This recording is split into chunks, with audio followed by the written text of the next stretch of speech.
Joining us from Milwaukee, Dave Weigel. Dave, welcome to the program.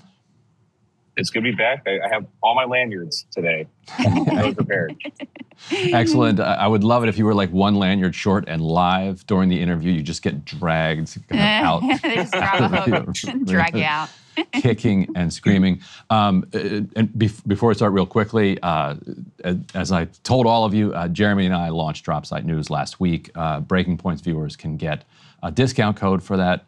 Dropsitenews.com/counterpoints for that code. I actually interviewed Dave Weigel last week about that. He got to see our little, we had a whole, what do you call that thing where it's a giant banner that has the logo? I call it the step and repeat. Yeah, the people step and usually repeat. step in front of it. That's right. They take the photos of what they're wearing and then they walk to the next thing. Yeah. The red carpet situation. Yeah. Dave and I did the red carpet in front of the Dropsite logo. We were both looking very good. And thanks for joining us from Milwaukee.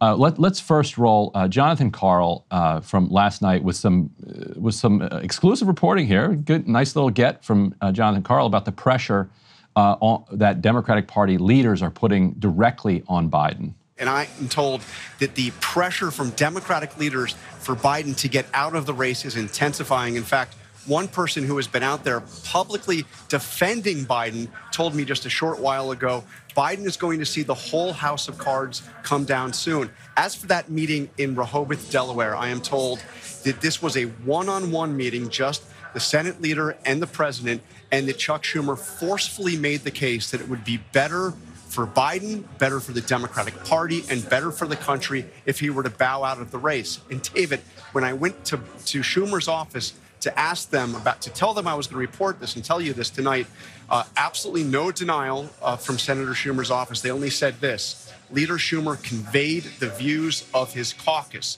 In other words, the views of Democratic senators. I am also told that Hakeem Jeffries, the Democratic leader in the House, has expressed similar views directly to the president. Now, Dave, the Democratic leaders would probably prefer to do this quietly. The fact that it's leaking out tells us what about how this situation is unfolding?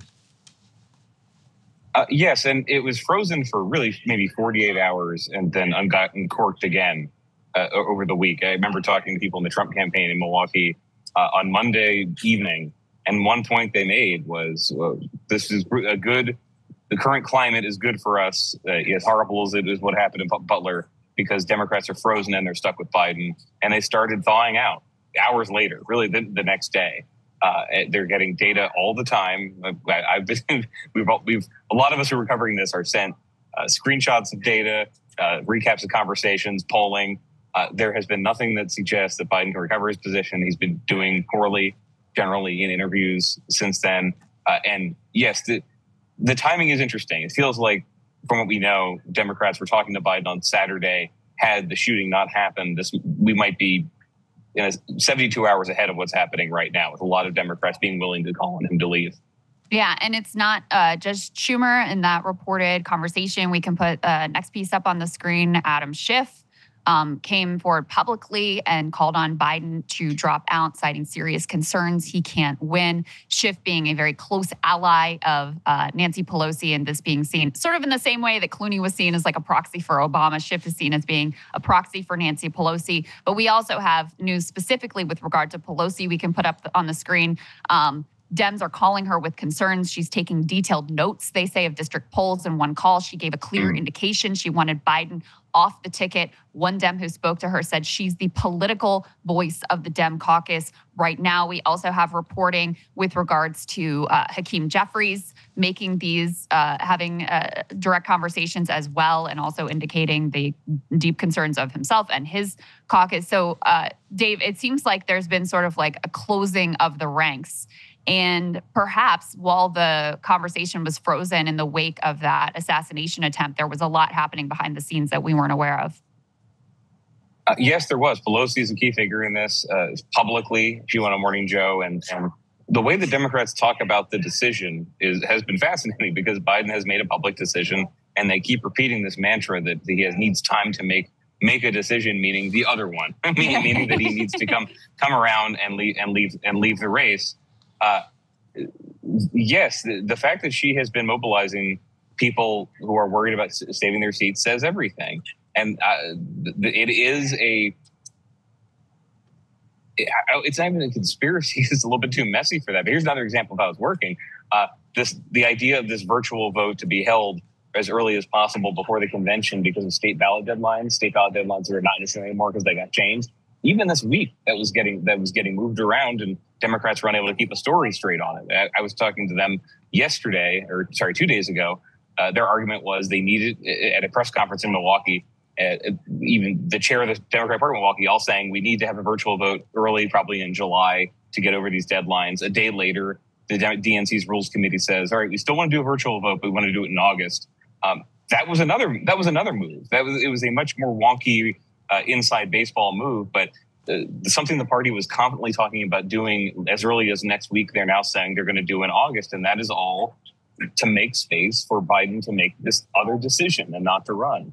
They're really trying to foam the runway for Biden to leave and for the party, the delegates that are almost all committed to him, 99% of them, to get used to the idea that for the good of the country, they had to dump him. Yeah, and the reporting is that Hakeem Jeffries and Chuck Schumer, directly weighed in to push this deadline back, while the Jamie Harrison and the Biden administration are trying to cling to it because they somehow keep thinking that something is going to save them and change the reality. We've got Krystal and Ryan. Did you put up C3 this tweet on? No. Yeah, so you can put up C3. That's which is reporting showing basically what I was just saying, that Schumer that Schumer and Jeffries were responsible for this. If you move on then to C4, Dave, I want to get your take on the whole kind of Bernie and AOC world standing so firmly behind him. Great Isaac Chotiner interview with Bernie Sanders. His argument, it's worth reading. This is C4. He says, responding to whether or not Biden is a good candidate, he said, "I'm not aware that anyone thinks." Maybe Dave can do a better Bernie. "I'm not aware that anyone thinks that Joe Biden is the best candidate in the history of the world or that he's an ideal candidate. And nobody will argue with you that he has he admitted it. Sometimes he gets confused about names. You're right. Sometimes he doesn't put 3 sentences together. It is true. But the reality of the moment is, in my view, he is the best candidate that Democrats have for a variety of reasons, and trying in an unprecedented way to take him off the ticket would do a lot more harm than good." So Dave, just an incredible argument there. I would rather have a president, what I say, he doesn't put 3 sentences together, but he's still the man. What's going on here? Yeah, that Bernie has been, as usual, consistent on this. I followed him in Wisconsin right after the debate, and his argument to me there was Biden's not the best debater. He might not even be the best speaker, but he's the nominee.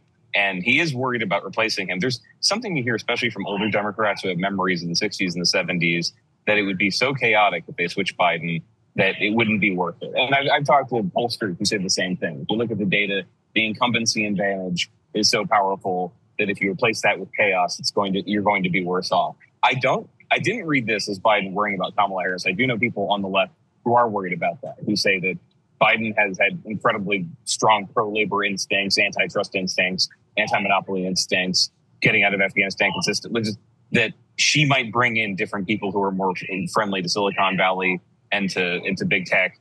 And that's not been the Sanders argument out loud.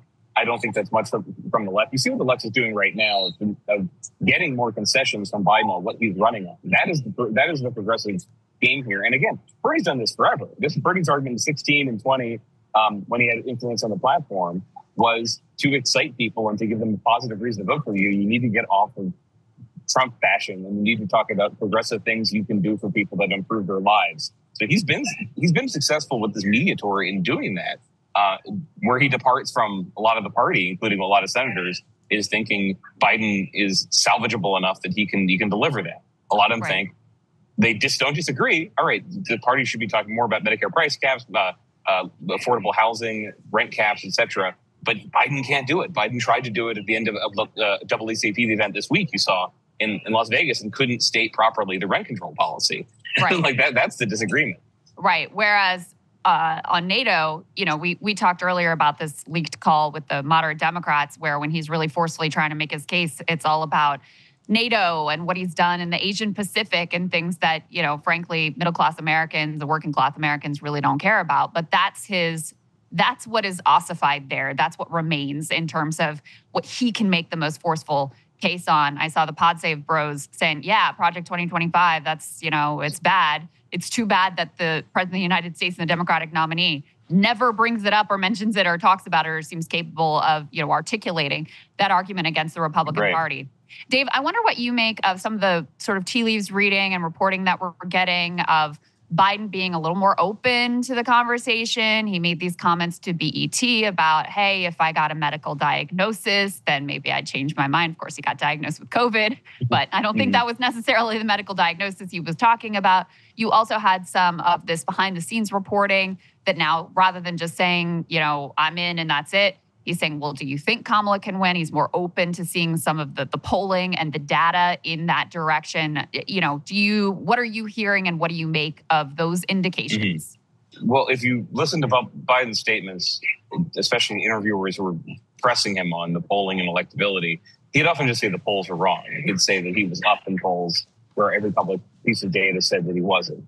And that was a result of him getting different feedback, different information from a close circle of advisors, from Steve Ricchetti, from Valerie Biden, his sister. It became clear to Democrats that he was very cloistered and being told just different things that they were seeing. It is very data-driven, this attempt to get him off the ticket, because what Pelosi and other Democrats are using is their own polling that says, no, we are now underwater in districts that Biden won by 15 points, and we can't possibly win the election. We're now underwater in Wisconsin. They still have polling that says their Senate candidates are running ahead, but they realized that was not what Biden was reading. Biden was just in disbelief. Biden would go to Wisconsin, get a good crowd in Madison, which not to be too disparaging, but a Democrat should get a good crowd in Madison. It should be a place where you can get a Democratic crowd, and came away saying, oh, I'm still popular in Wisconsin. But all of their data outside that wasn't getting to him said, no, he's not. It is a winnable state where our message resonates, and not with him because of the age question. That's part of what they're doing here. He has been getting information from close friends and Biden loyalists who were with him when he was losing 40 years ago. That was wrong. That was not what the data they were seeing. And when it comes to the Kamala stuff, they're trying to get him that. There's data all the time that says even though the vice president is not popular, that she doesn't have the age problem and that she outperforms him by 2-3 points in polls. I mean, you really did see this, the importance of the New York Times Siena poll, which we all got familiar with in 2020 when it came out saying Biden was more electable in swing states than Bernie, and especially than Warren. That was important. I mean, Democrats read that too. Democrat members read that too. Siena comes out and says Harris is in the scoring position and Biden isn't. And that's the kind of data they want him to see. Interesting. And on the spectrum of whether it will be Harris or whether it will go to an open convention, if 10 is certainly it would be Harris if Biden steps aside, 0 is it would definitely go to an open convention. What's your sense of the conventional wisdom among kind of Democrats at this point of where we are on that spectrum? Oh, it's 9 that it would be Harris and it'd be a different running mate. Which if you saw yesterday, Republicans are sort of making fun of that and not agreeing to a VP debate because they said it's going to be, they named, J.B. Pritzker and a bunch of other Democrats as the likely person J.D. Vance is going to debate. Democrats are, apart from outside strategists who just don't know that the vice president's not that popular, and they think Democrat X could do better, which isn't crazy. Inside the party, just delegates, again, we're bound to the Biden-Harris ticket, really like Kamala Harris and like the idea of mobilizing behind the first female president. In a high-stakes scenario where they're bigger underdogs than were in 2016, but the idea of pushing her aside this has been the problem for 6 months, right? For pushing her aside for somebody who is not a black female vice president. You would also be saying the entire 4-year Biden administration cannot be defended. To both members of it who got elected, sorry, she's not popular. There's not a reason to keep her off the ticket apart from polling. there are two reasons to keep Biden off: polling and age, which suggests that he can never recover from the polling. The argument for her is that she is not popular now, but if she just gets there and articulates even the message Biden is supposed to, should be better. So I have not heard from people actually involved in Democratic politics closely, as opposed to people who just talk about it or donate. I've not heard we need to dump Harris and replace somebody else. It would be we need to stage manage this so that Biden finds a way to say, I cannot continue this, but to literally pass the torch. And the group that passed the torch, progressive group mobilizing this, they want Harris. I will pass the torch to my vice president, defend our record, remind voters of how great this record is, and get past the Republican lies about it, which are fair. I mean, for example, I heard a Republican convention last night that wages are down and oil production is down, which are not true. Yeah. You have to do that with Harris and then a governor. That's where the parties move to. So, Dave, bottom line it for us, if you could. Like, what are the odds at this point that Biden is going to drop when you've got Obama, Schumer, Pelosi, Jeffries, most Democratic donors moving against him? Is that enough to push him out? Or can he just, him and Hunter and Jill and Ricchetti and Donnellan just hang on for dear life and grind it down, as I think you said to us last time? Yeah, I'd moved it to 50-50, which it feels a little cowardly. I mean, really, just if Biden doesn't want to give this up and become a lame duck, if he cannot be convinced that he would be a great figure in the party if he was willing to give this up for a chance to win, then no, he's not. No one can force him to. People always ask me, "What about the delegate rules? Is there a way to force him out?" If you hand him those rules, it is clear he's the only person who can say Joe Biden's not running for president anymore. But I think it's 50-50 because he is getting this data, and the message they're trying to impart to him is you have the choice of a legacy of a term and passing the baton to vice president. And it was always very important to him that he was a vice president for the first black president. He said that.